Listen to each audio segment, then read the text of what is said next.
Bom dia, mais uma vez, graça e paz da parte do nosso Senhor Jesus Cristo, a qual nós nos identificamos, né?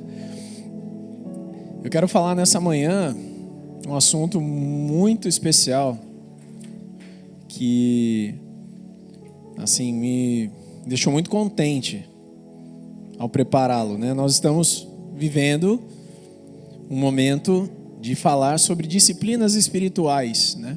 E a gente separou as disciplinas espirituais em 3 níveis de disciplinas.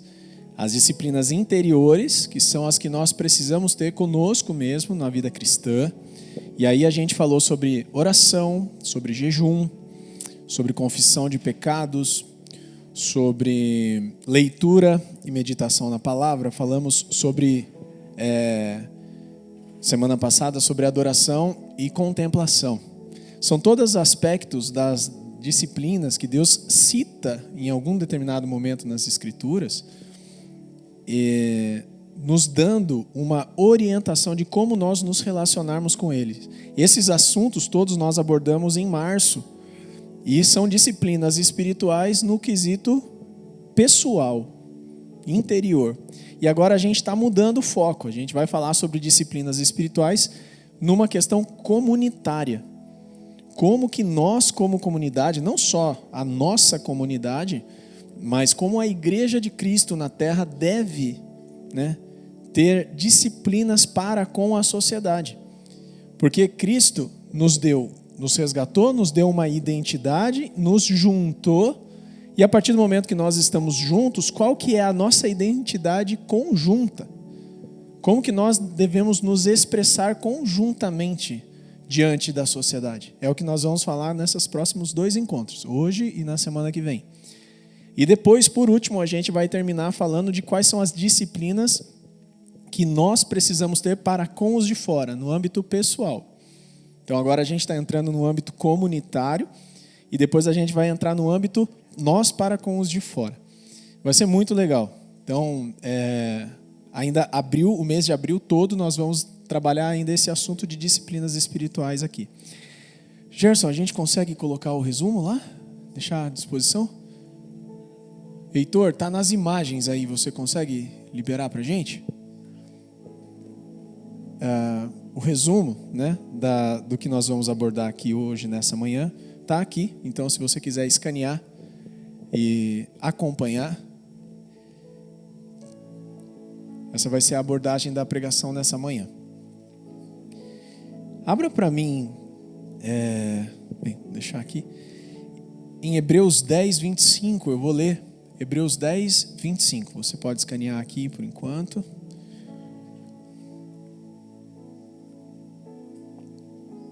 E esse é o tema, o versículo base, versículo tema da nossa palavra nessa manhã. Nós vamos falar sobre comunhão e adoração. Um tema, né, muito importante como identidade dos cristãos. Comunhão e adoração. Então abra para mim, por favor, em Hebreus 10, 25. Por favor, Heitor. Hebreus 10, 25. Hebreus 10, 25 diz: E não deixemos de nos reunir como igreja, segundo o costume de alguns, mas procuremos encorajar uns aos outros, sobretudo agora que vocês veem que aproxima-se o dia. Não nos deixemos de nos reunir como igreja, segundo o costume de alguns, mas procuremos encorajar uns aos outros, sobretudo agora que vocês veem aproximar-se o dia. Feche seus olhos comigo, vamos orar. Senhor Deus, essa é a Tua palavra, lida e exposta diante de nós. Nossa oração é que nós estejamos diante da Tua palavra com os nossos corações, mentes e o nosso espírito aberto para receber do Senhor aquilo que o Senhor tem a ministrar por nós. E que a Tua graça, Pai, me ajude, que eu não seja nenhum impedimento, mas sim um instrumento do Senhor nessa manhã, para trazer a Tua mensagem aos nossos corações. É o que nós oramos aqui, no nome de Jesus. Amém. Amém. olha a instrução do autor de Hebreus. Não deixemos de nos reunir como igreja. Isso aqui é uma instrução para quem é cristão. Não deixe de se reunir, como é o costume de alguns. E aí eu estava pensando, enquanto fiz esse estudo, que uma vez eu ouvi de uma pessoa que eu tinha contato no passado, ela falou assim: eu sou cristão, mas eu não vou, não gosto de ir na igreja, né? Ou eu acho que ela falou assim: eu sou cristão, mas eu não preciso ir na igreja para ser cristão. É um fato, né? Você pode crer em Cristo sem precisar ir à igreja, né? Ou frequentar um local, ou fazer parte do corpo de Cristo, né? Você pode crer em Jesus no seu coração, mas não participar de nenhuma congregação, vamos dizer dessa maneira. Mas a grande questão é que esse não é o plano de Deus para quem é cristão. Deus não fez o plano dele de resgate para a humanidade que cada um de nós aceitássemos o seu sacrifício por nós e não congregássemos mais. Ele não fez isso. Está explícito aqui na palavra: não deixe de congregar, não deixe de se reunir como igreja.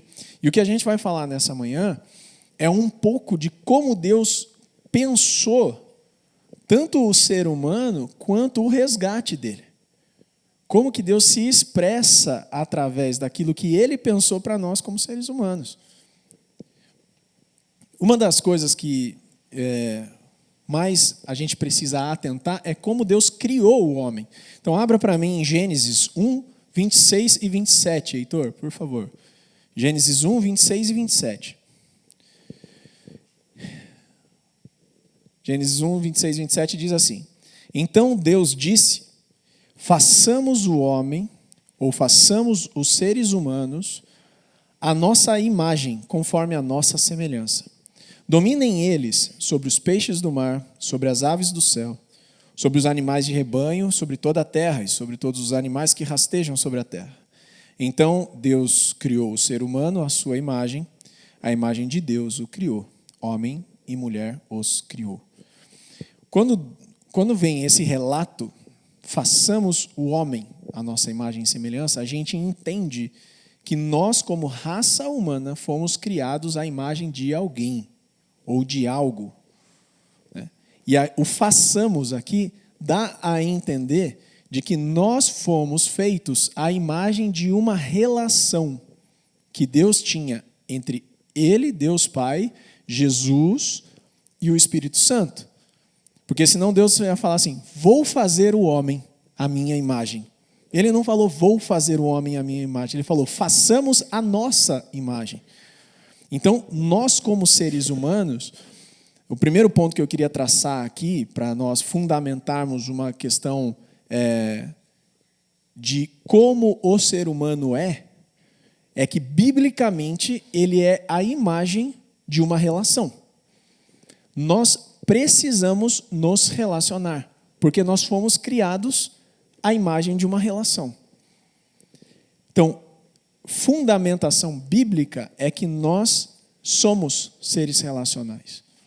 Nós fomos criados para andarmos juntos, em comunidade, nos relacionando.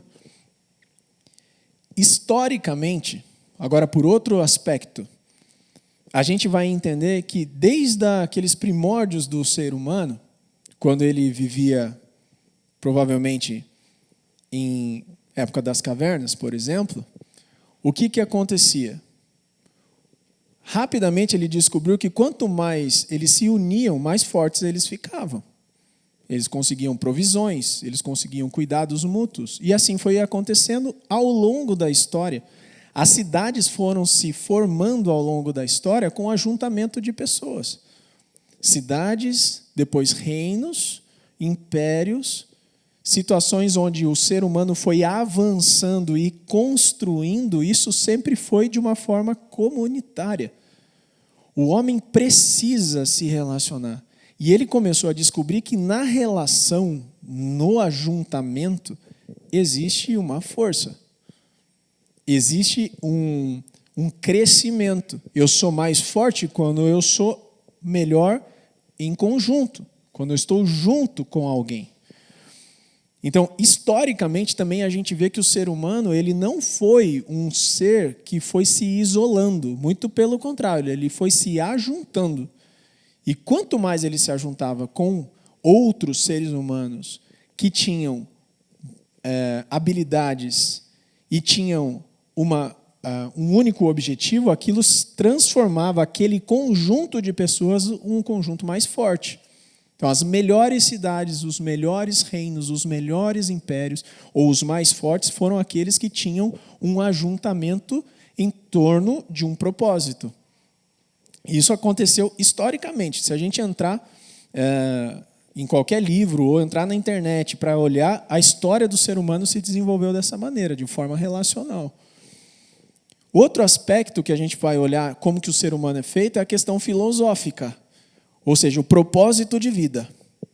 Ninguém tem um propósito de vida sozinho.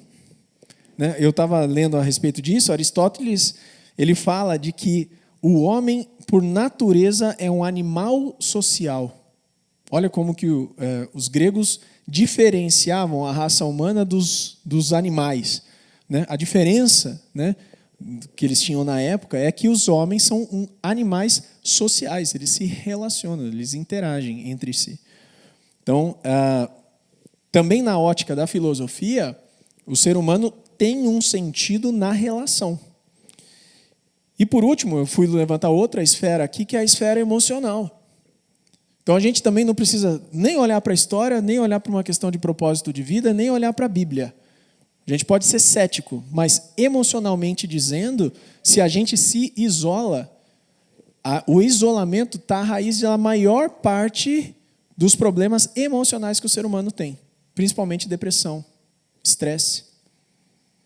Então, o isolamento para o ser humano é algo que traz malefícios, doenças. Enquanto existe uma relação inversa de que quanto maior é a conexão, e uma conexão saudável entre os seres humanos, estudos já mostram que existe um fator maior de saúde mental, bem-estar e longevidade de vida. Né? Tem meu tio comentou um tempo atrás um seriado na Netflix, né, de 100 anos. Né? O que a Netflix fez? Ela foi estudar regiões da Terra onde as pessoas viviam de uma forma mais longeva. E eles chamaram isso de zonas azuis. Então, eu acho que eles listaram, se não me engano, 5, 6, 7 bolsões, zonas azuis na Terra. E aí eles foram entrar nessas comunidades e entender por que dentro dessas comunidades as pessoas que estão ali dentro vivem mais. E o que eles descobriram é que eles se relacionam melhor. Só isso. Eles não têm mais dinheiro, não têm mais recursos. Aquela é uma sociedade comunitária onde eles se relacionam melhor, têm hábitos mais saudáveis e isso faz com que eles vivam mais. Olha como a gente consegue olhar o aspecto do ser humano por várias óticas, bíblica, histórica, filosófica, emocional. A gente vê que o ser humano foi feito para se relacionar. E aí a gente fala, poxa, se eu fui feito para me relacionar, com quem eu vou me relacionar? Essa é uma pergunta importante. Com quem eu vou me ajuntar? E aí entra um outro aspecto, que é o aspecto das tribos, que a gente comentou isso na semana passada, mas quais são os ajuntamentos em que nós decidimos nos ajuntar. Existem várias identidades ou identificações em ajuntamentos de pessoas. Né? Vários pontos de contato, vários pontos de interesse. Mas para isso eu quero abrir em Gênesis 11. Gênesis 11 tem um relato bem importante para nós.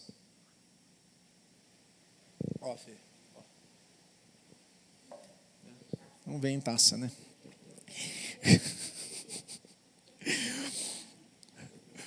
Vamos lá, Gênesis 11, do 1 ao 9.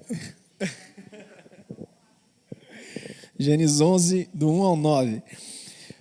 No mundo todo havia apenas uma língua, um só idioma. Ao seguir para o leste, as pessoas encontraram uma planície em Sinar e ali se estabeleceram. Disseram umas às outras: venham, vamos fazer tijolos e queimá-los bem. Os tijolos serviram de pedras para eles, e o betume serviu de argamassa. Depois disseram: venham, vamos construir para nós uma cidade com uma torre que alcance os céus. Assim, o nosso nome ficará famoso e não seremos espalhados por toda a terra. O Senhor desceu para ver a cidade e a torre que as pessoas estavam construindo. O Senhor disse: se, como um só povo que fala a mesma língua, começaram a fazer isso, nada do que planejem será impossível para eles. Venham, desçamos e confundamos a língua que eles falam, para que não entendam mais o que dizem uns aos outros. Assim o Senhor os espalhou dali por toda a terra e pararam de construir a cidade. Por isso foi chamada Babel, porque ali o Senhor confundiu a língua de todo homem. Dali o Senhor os espalhou por toda a terra. Esse aqui é um relato da história de Babel e da Torre de Babel, que a gente conhece. Agora, o que é importante da gente entender aqui? O que o povo de Babel tinha de tão poderoso aos olhos do Senhor? União, unidade. Ele começa dizendo que no mundo todo havia apenas uma língua e um só idioma. Eles tinham uma unidade, eles se entendiam. E aí, depois de uma só unidade, em termos de entendimento, eles também tinham um só objetivo: venham, vamos fazer uma cidade que toque os céus. Porque eles tinham uma intenção: assim o nosso nome ficará famoso e não seremos espalhados por toda a terra. Então, o que havia de importante, e esse relato está em Gênesis 11 já, né? Deus criou em Gênesis 1, Gênesis 11 já tinha um relato aqui de um povo, né, do ser humano, entendendo que eles se entendiam entre si. Então agora nós vamos estabelecer o nosso império na terra. E Deus fala: olha, isso é poderoso demais.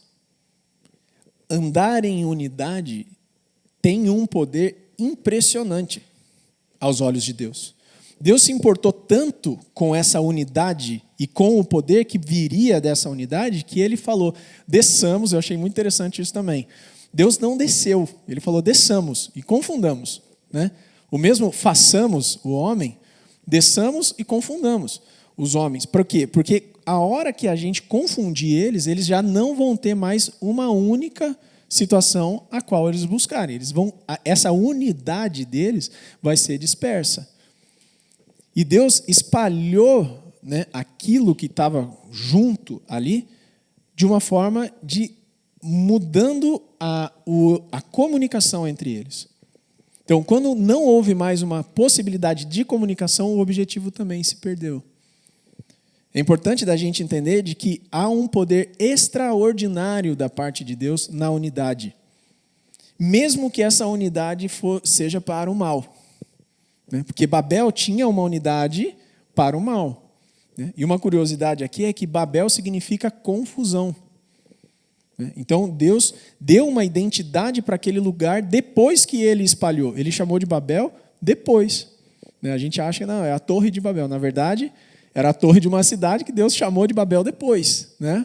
Que espalhou, porque ele confundiu e espalhou aquilo sobre a terra. Então, um ponto que eu queria deixar evidenciado aqui é que existe uma força e um poder fora do comum na unidade. E isso vale para o casamento, isso vale para uma casa, para uma família, isso vale para uma comunidade, um ajuntamento de pessoas. Quando a gente olha que existem identidades e alinhamentos em torno de tribos, né? Então vamos lá, tem a tribo,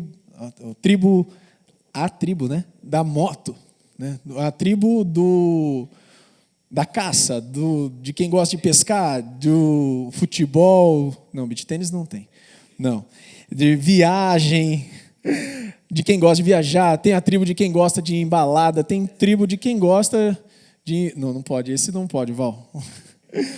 Tem tribo de quem gosta de embalada, de militância, tem tribo de empresário, tem tribo de sindicato, tem tribo de tudo. Porque existe uma identificação naquele agrupamento de pessoas. E qual que é o grande ponto que eu e você precisamos cuidar nisso aqui? Aqui é um alerta para cada um de nós. Nós decidimos as tribos no qual nós nos identificamos. É claro que nós temos gostos. Esses gostos fazem com que a gente procure uma tribo, um ajuntamento de pessoas que têm o mesmo gosto, né? Agora, decidir andar junto com aquilo precisa passar por um crivo, um critério de o que está sendo falado e o que aquilo ali, qual que é o ambiente que se cria em torno daquilo. Porque andar junto com alguém é uma decisão pessoal. Só que cada ajuntamento existe algo sendo falado, existe algo sendo transmitido, uma mensagem, uma visão, um propósito. A gente decide com quem andar. E por que eu estou falando isso? Porque o versículo no qual a gente está se baseando está dizendo: não deixem de congregar, não deixem de se reunir como igreja. A igreja é uma comunidade do Senhor na terra, da qual a gente precisa se identificar e decidir caminhar, porque existe algo sendo falado, existe um Senhor sendo entronizado aqui. E a gente vai se identificando com aquilo, e ao mesmo tempo que a gente vai se identificando com aquilo, a gente vai colocando aquilo para dentro de nós e nos tornando semelhantes e parecidos com aquilo. Então, esse é um ponto que eu queria evidenciar, é que há uma força muito grande em torno da unidade, e Deus sabe disso, porque Deus fez as coisas assim. Deus fez as coisas dessa maneira. Por isso que quando eu deixo a casa do meu pai e da minha mãe e vou me unir à minha esposa, né, essa unidade tem um poder diante do Senhor. Né? Deus fala que a nós dois seremos uma só carne. Diante de Deus é uma só pessoa. Se eu peco contra a minha carne, eu peco contra aquela única pessoa que nós somos diante de Deus. E se eu me fortaleço, eu fortaleço essa relação.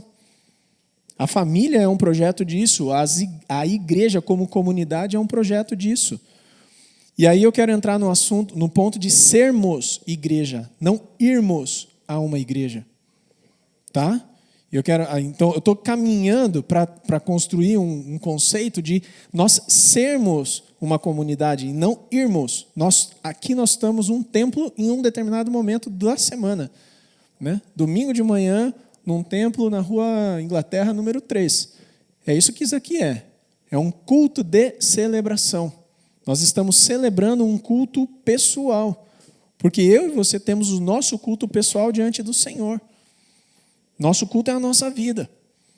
E quando Jesus veio e falou sobre igreja, Jesus falou sobre igreja, a palavra tem 114 vezes, a Bíblia, né, tem 114 vezes a menção igreja.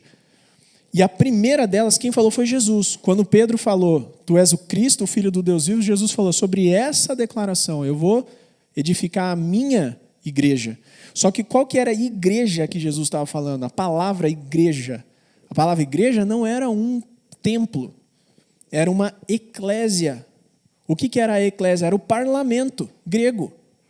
Então, o parlamento grego era o seguinte, pessoas se reuniam, né, em torno da praça central de uma cidade para julgar as questões da cidade, para trazer leis, né, da democracia grega. Então, aquilo que Jesus estava falando era muito comum para a época, porque eles viam acontecendo aquele ajuntamento de pessoas deliberando sobre assuntos da cidade. E Jesus falou, eu também tenho a minha eclésia. A minha eclésia vai ser com essas pessoas que vão estar fundamentados nessa palavra, de que eu sou Cristo, o Filho do Deus vivo. Então, Jesus não está falando de uma igreja, um templo. Ele está falando de uma identidade. Eu fiquei pensando num paralelo disso, de quem é deputado, por exemplo. Né? A pessoa não fala assim, eu vou à Câmara. Pode até falar, eu vou para a Câmara, mas ele não fala assim, eu vou sei lá, a um lugar, ser deputado lá. Não, ela é deputado, ali ou fora dali. Ela está em casa, ela é eleita porque ela é um deputado naquele momento, ela está em um mandato. Ela está deputada, ela está em um mandato, ela representa, aquilo é uma identidade daquela pessoa, naquele momento. Então, o que Jesus está falando é assim como existem deputados, né, que são eleitos, mas por um curto período de tempo, vocês se tornam igreja. A partir do momento que vocês aceitam aquilo que eu fiz por vocês. E aí, como igreja, como identificação, eu posso estar em qualquer lugar. Eu posso estar no meu trabalho, e eu ser igreja lá. Eu posso estar na rua, ser igreja lá. Eu posso estar aqui dentro de um prédio e ser igreja aqui. Eu já não mais vou. Igreja não é um lugar para a gente ir e frequentar, é um lugar para a gente, é algo para a gente ser. Nós comunicarmos que nós somos igreja de Cristo. E a palavra, uma curiosidade, a palavra grega para eclésia significa chamados para fora. Ek é fora e kaleo, que é o que fala aqui, que é chamar. Então é chamado para fora. Então isso não tem nada a ver com um templo. Jesus, uma das coisas que ele mais bateu com os fariseus era com relação à relação deles com o templo. Vocês estão falando que é aí, não é aí, é fora. É a gente ser igreja fora de um local. Porque isso tem a ver com uma identidade que nós temos. E o que é interessante é que a partir dessa visão, ninguém tem a plenitude. Em nenhum de nós mora a plenitude de Deus. Nós não somos detentores da verdade do Senhor. Nós somos detentores de uma parcela da revelação da glória de Deus. Então, quando eu convivo com o meu irmão, dentro ou fora do templo, mas quando eu convivo com ele, eu consigo ver nele uma expressão de uma parte de Deus. E aí eu consigo ser edificado através da vida dele, mas ao mesmo tempo admirar o que Deus colocou nele. Porque se alguém faz um pão tão gostoso, eu consigo comer aquilo e falar, uau, eu não faria isso daqui nunca, mas que gostoso. Se alguém toca e canta, e você fala, uau, que gostoso, porque eu não faço isso. E a gente vai sendo edificado por expressões de Deus na vida das pessoas. Quando a gente se isola e fala assim, eu sou cristão independente da igreja, eu estou falando, eu tenho o suficiente para mim. Deus não fez as coisas assim. Jesus não pensou na igreja dele dessa maneira. A palavra fala lá em Colossenses 1,19, a gente leu isso na semana passada também, ele fala assim, pois foi do agrado de Deus que nele, em Cristo, habitasse toda a plenitude. A plenitude está em uma pessoa. E essa plenitude se expressou aqui de uma forma extremamente limitada, em termos de poder humano, mas extremamente capaz de salvar todos nós. E ele falou, eu vou me expressar através das pessoas com uma parcelinha minha em cada uma delas, mas quando elas estiverem em conjunto, aí elas vão me expressar. Olha o poder que isso tem. Então a gente está falando de uma disciplina espiritual que é comungar, que é nos reunirmos como igreja, mas porque nós estamos olhando um ou outro e vendo uma beleza de Deus no outro. E sendo edificado por Ele, e edificando a Ele com a parcela que tem em nós, e nessa expressão comunitária nós expressamos a Cristo. Porque Cristo é a cabeça do corpo que é a igreja. É o que fala a palavra. Então, Jesus é aquele que nos comanda, e nós somos o corpo dele, e expressamos a Ele. Porque o que eu faço com a minha mão? Ela faz o que a minha cabeça manda. Eu mando fechar a mão, ela fecha, eu mando abrir, ela abre. A minha cabeça está comandando o meu corpo. Então, se a gente é corpo, a gente é comandado pela nossa cabeça. E nossa cabeça é Cristo. E nós expressamos quem Cristo é. Então, a nenhum de nós cabe a plenitude. Quando nós nos isolamos de vivermos em comunidade cristã, em igreja, nós estamos dizendo para nós que nós não precisamos de Cristo. Ou nós temos toda a plenitude. E isso é uma pretensão terrível diante de Deus. E uma das coisas que está nesse versículo do qual a gente está usando como tema, que é Hebreus 10, 25. Põe de novo para mim, Heitor, Hebreus 10, 25. Ele fala assim: e não deixemos de nos reunir como igreja, como é o costume de alguns. Então ele está falando que já existem alguns que já tinham o costume de não congregar. Não, eles não querem se reunir. Isso é atual também, né? Agora ele fala por quê, que é para a gente se reunir. Para que nós procuremos nos encorajar, ou encorajar uns aos outros, ainda mais, sobretudo, agora que a gente vê que está se aproximando o dia do Senhor. Gente, se tem algo que a gente está muito próximo, é do fim dos tempos e da volta de Jesus Cristo. Tem algo que está mais próximo. Está mais próximo agora do que na época dos apóstolos. Né? E amanhã vai estar mais próximo do que hoje. Né? Mas se tem algo que está evidente na nossa sociedade, e a gente olhando, na sociedade não, na terra, a gente vai olhando os sinais acontecendo, a vinda do Senhor está próxima. Então, se a vinda do Senhor está próxima, eu preciso edificar o meu irmão, mas também ser edificado por ele. Isso acontece dentro da igreja, do ambiente de igreja, não do templo, mas do ambiente de igreja.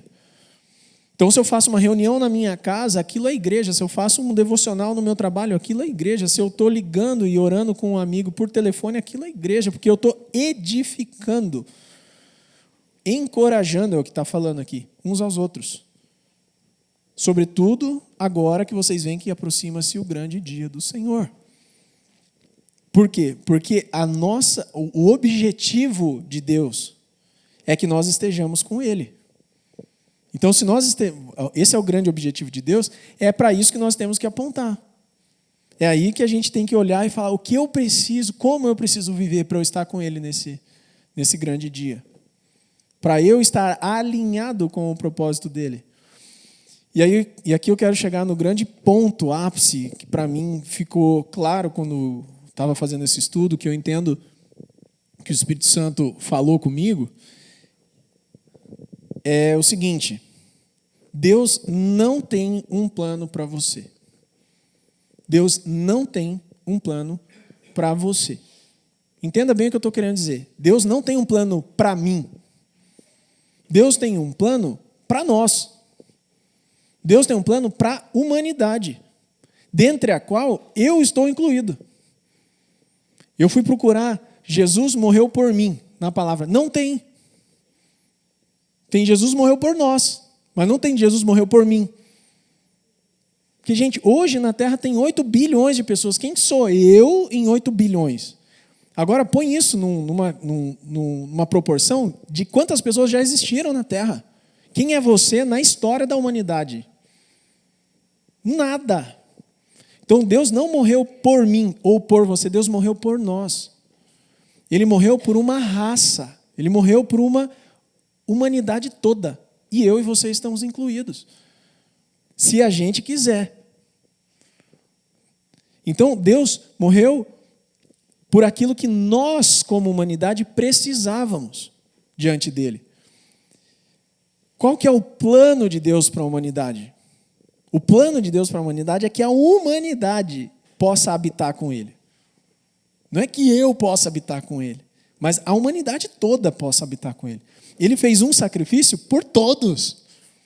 Seria muito eu achar que Ele fez um sacrifício por mim. O que Ele fez é gigantesco para eu achar que é por mim. Então, algo que eu escrevi aqui, não se sinta tão importante assim. Mas ao mesmo tempo, o que eu estou querendo dizer e provocar, você está me entendendo?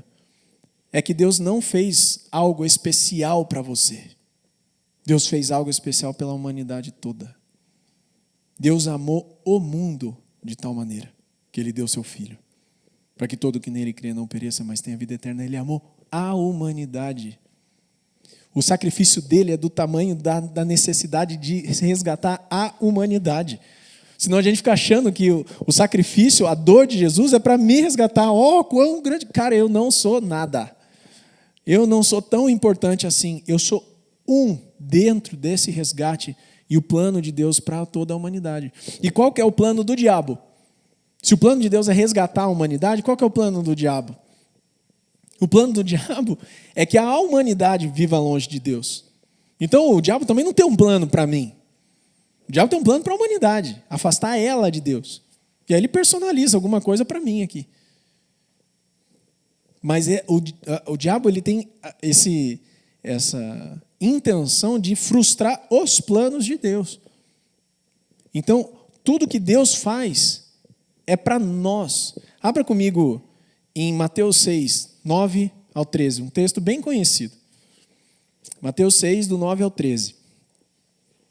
Ele fala o seguinte: vocês devem orar assim: Pai nosso, que está nos céus, santificado seja o teu nome, venha a nós o teu reino, seja feita a tua vontade, assim na terra como no céu.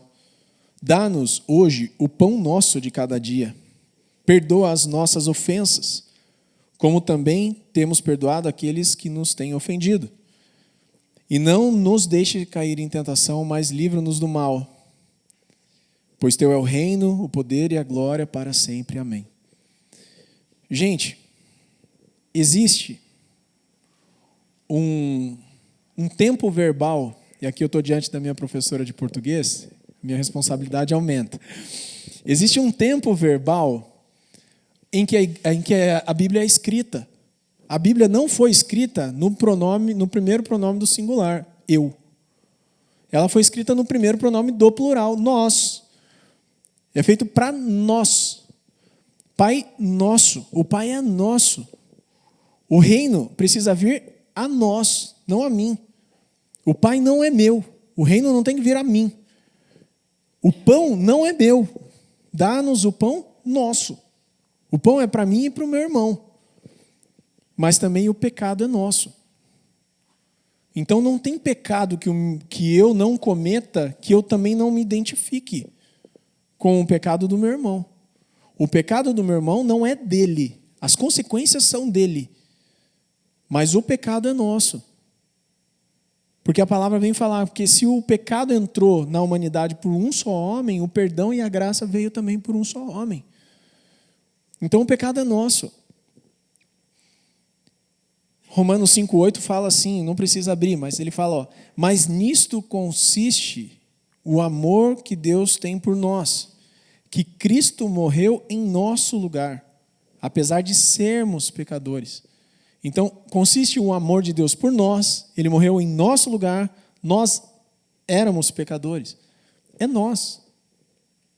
Então, eu estou falando isso nós, porque a gente está falando sobre a importância de nós termos comunhão. E nessa nossa comunhão nós adorarmos a Deus. Em comunhão. E eu estou caminhando aqui para o final. E queria concluir dizendo que em Cristo nós compartilhamos tudo. A graça dele, o amor dele, o perdão dele. Mas em Cristo nós precisamos olhar para os nossos irmãos e compartilhar do mesmo pecado. O pecado do meu irmão também é o meu. Então eu posso olhar para o meu irmão com um olhar de misericórdia. E não distinguir, ele é pecador ou eu não sou. Jesus conta uma parábola de um publicano e um publicano e um fariseu que vão orar. E um deles pedia perdão, o outro agradecia porque não era pecador. E um deles recebeu o perdão. Então, quero te convidar a se colocar em pé.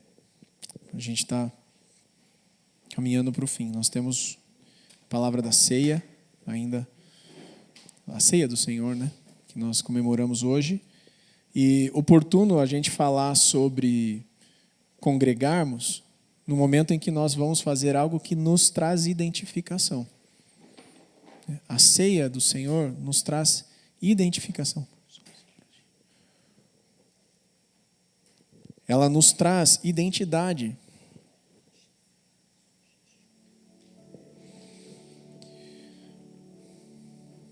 Então eu quero repassar por algumas coisas que a gente falou aqui nessa manhã. Há uma força extraordinária da parte de Deus na unidade. Extraordinária. Deus criou a humanidade dessa maneira. Então a gente precisa escolher bem com quem nós vamos nos juntar, quais ambientes nós vamos frequentar. O que nós estamos ouvindo e consumindo nos lugares onde nós estamos decidindo estar.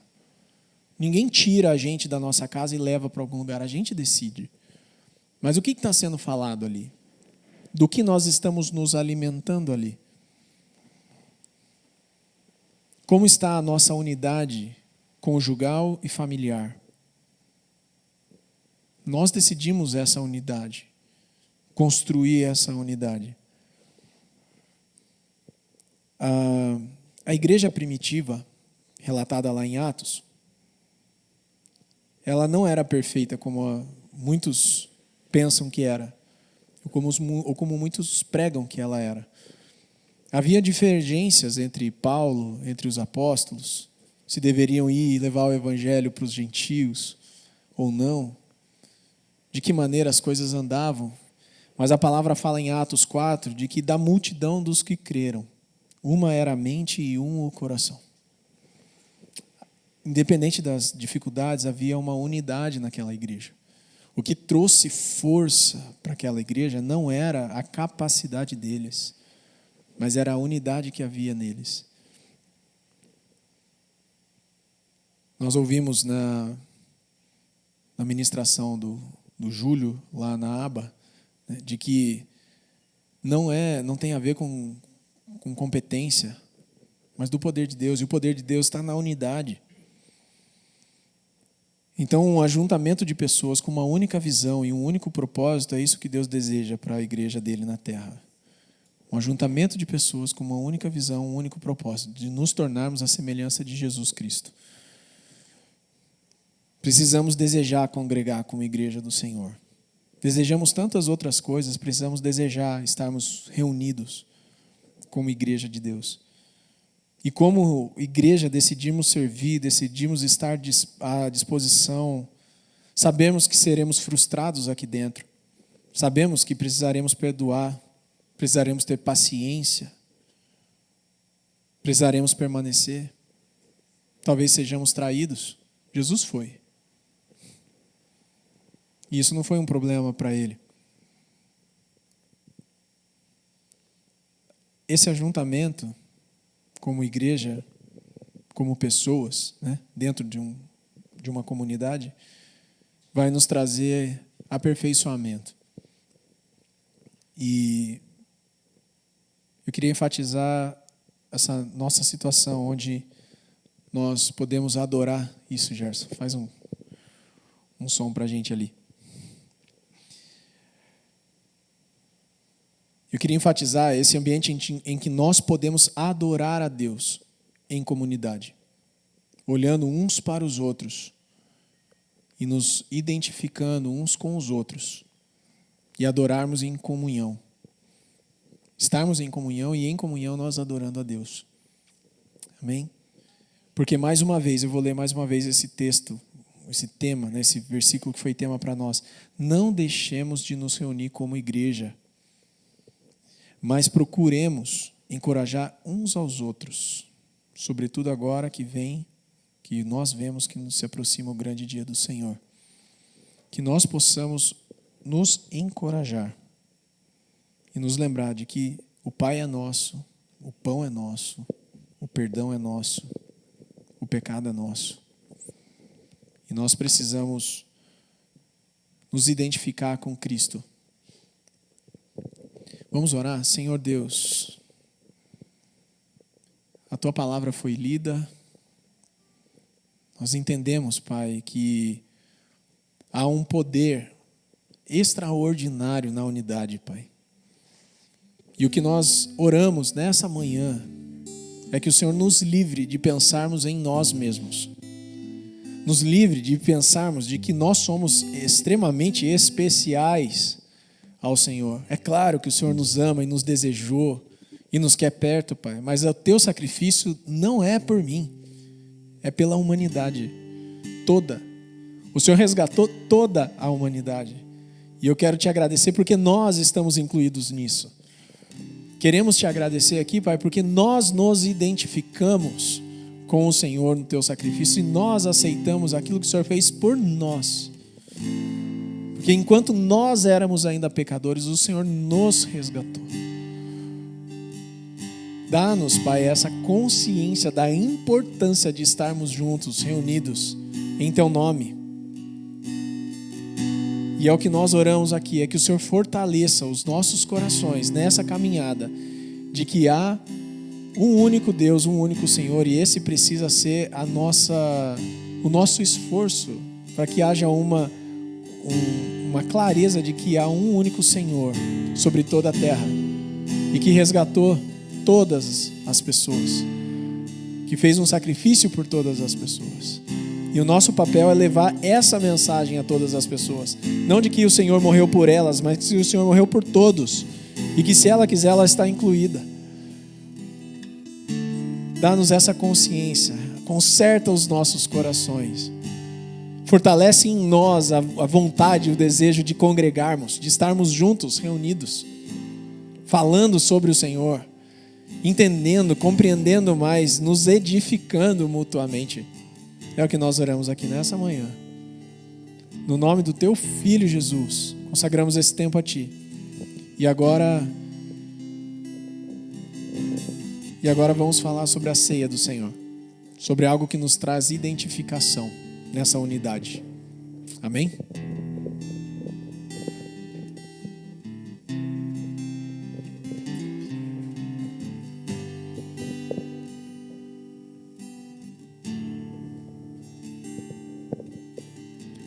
Bom dia, vocês estão bem? Foram nutridos pela palavra? Como é bom, né? A gente receber do Senhor, a gente entender através da palavra dele que o amor dele é para nós, que o sacrifício dele é por nós e que ele tem um novo e bom caminho para a gente trilhar. Eu queria trazer uma reflexão sobre a ceia. O Lipe me convidou para falar nesse tempo agora de manhã e eu queria ler uma reflexão que eu tenho aqui, porque a ceia ela ministra muitas coisas nas nossas vidas. Quando a gente vai falar da ceia, existem muitas revelações da palavra, da parte de Deus. E a primeira revelação que eu recebo da parte de Deus, a minha primeira interpretação é sobre como Jesus era um homem bem resolvido. Porque a Bíblia diz que na noite em qual ele foi traído, vamos pensar, ele estava sendo traído, ele poderia parar com uma crise existencial e mudar aquele plano ali, ter uma crise e mudar aquele plano. Mas ele era tão bem resolvido que ele continuou o plano perfeito de Deus. E ele seguiu porque ele sabia quem ele era e para que ele estava aqui. Olha que profundo isso, irmãos. Olha que profundo. Porque nas nossas vidas nós temos muitas dificuldades, temos muitas circunstâncias que podem tentar nos parar. E nós precisamos seguir esse exemplo desse homem maduro, de Jesus, e seguir. E renovar a nossa aliança com Ele. Vamos lá.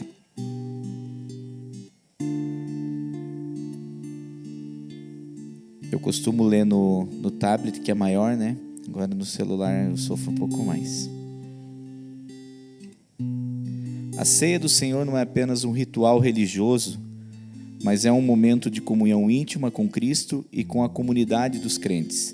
Paulo escreve aos Coríntios: porque sempre que comeres deste pão e beberes desse cálice, vocês anunciam a morte do Senhor até que Ele venha.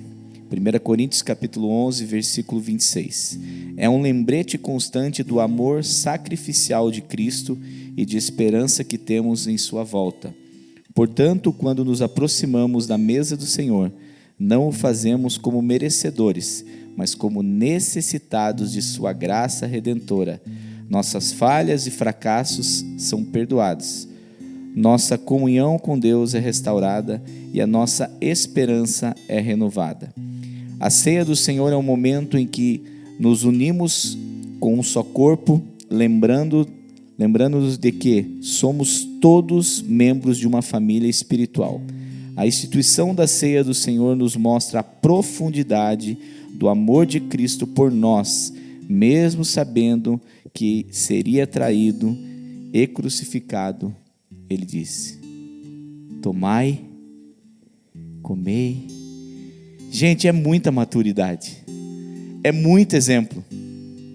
É o exemplo do cara que sabia do que ele estava fazendo. E é isso que ele quer para nós. Mesmo nós sabendo das nossas dificuldades, do nosso estado real hoje, nessa manhã, Ele vem nos convidar para ceiar com Ele. Ele vem nos convidar para essa reconciliação. Ele não está perguntando como nós chegamos aqui nessa manhã. Ele não está perguntando como está o seu coração. Ele está te convidando para a renovação desta nova aliança. Ele nos está convidando para essa comunhão. E nós temos muito que agradecer por esse amor que nos renova. Quem que vai servir as crianças? Oi? Tá vindo? Tá. Então eu quero orar com você nesse momento. Queria convidar você a se colocar em pé. Só você que está sentado, porque tem alguns que já estão de pé. Não é só você, tinha mais pessoas, fique tranquila. Ai, gente. Eu queria convidar você a fechar os seus olhos agora e ter um tempo de interpretação no seu pensamento agora. Eu sei que não é simples a gente mensurar, a gente conseguir medir, mas eu queria que você contemplasse agora, através da tua fé, o amor de Jesus por nós. O amor desse homem resolvido que sabia o que estava fazendo, sabia para onde ele iria.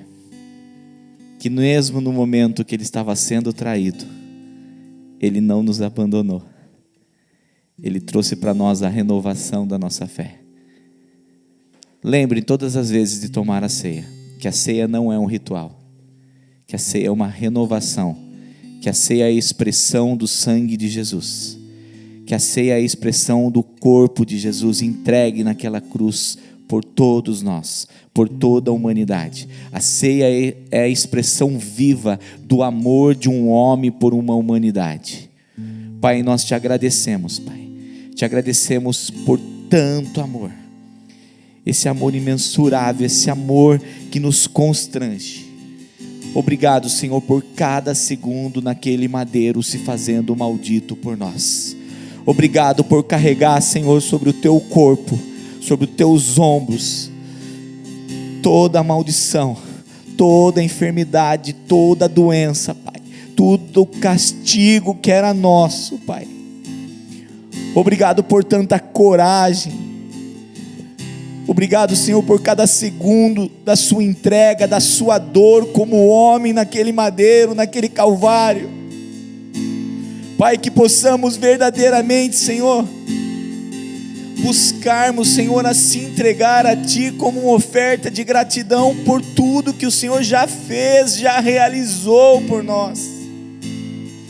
Senhor, que nesta manhã nós possamos, Senhor, trazer essa aliança de renovação e que possamos trazer essa força do Senhor para que a Tua igreja restabeleça, Senhor, aquilo que o Senhor tem para nós após a ceia, Pai, que é anunciar o Teu amor, que é anunciar o Teu evangelho, que é anunciar as Tuas boas novas, Pai, que possamos ser participantes, Senhor, desta obra maravilhosa que é Tua, Pai.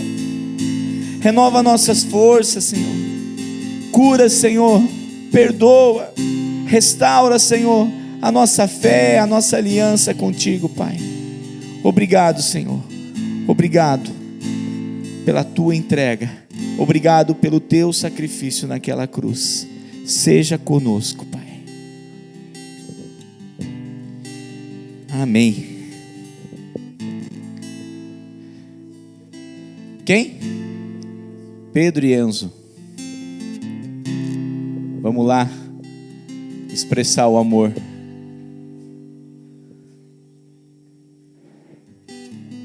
O Pedro está vindo com a expressão do corpo de Jesus naquela cruz, que foi moído pelos nossos pecados.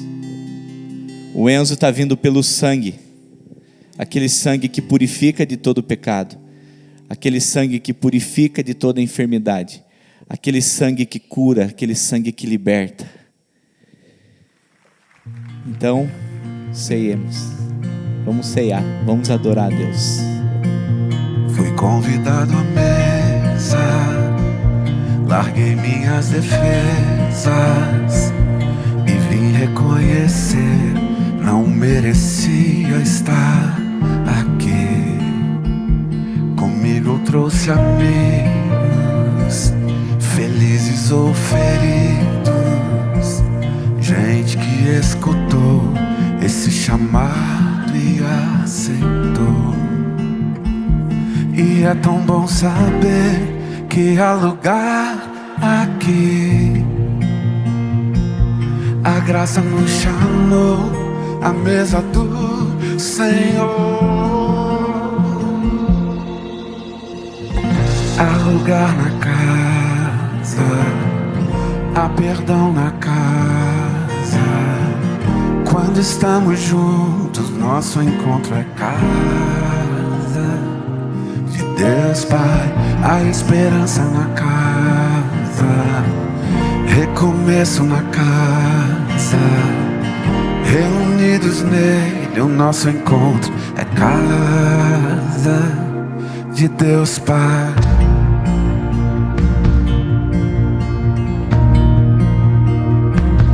O som da sua palavra curou a nossa alma.